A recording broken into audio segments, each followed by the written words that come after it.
De Fabri presenta Isola Tutto, il kit fai da te per isolare il cassonetto di casa tua da caldo, freddo, spifferi e rumori. Non necessita di opere murarie.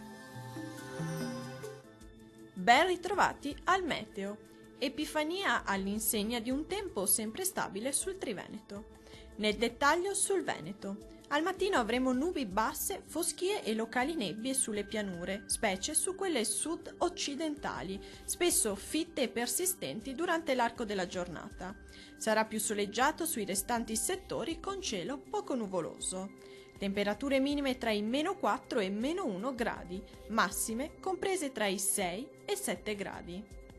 Diamo uno sguardo al Friuli Venezia Giulia. La situazione sarà molto stabile, con il cielo che si presenterà ampiamente soleggiato. Sarà infatti sereno o al massimo con presenza di pochi nubi a carattere sparso. Non sono previste precipitazioni degni di nota. Temperature minime oscillanti tra i -3 e 0 gradi, massime comprese tra i 6 e 9 gradi. Vediamo infine la situazione del Trentino Alto Adige. Qualche nebbia potrà riguardare al mattino le vallate alpine meridionali, ma si dissolverà presto.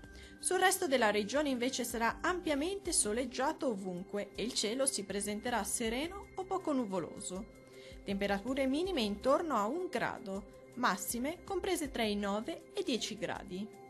Dal meteo di Antenna 3 per ora è tutto, arrivederci al prossimo aggiornamento.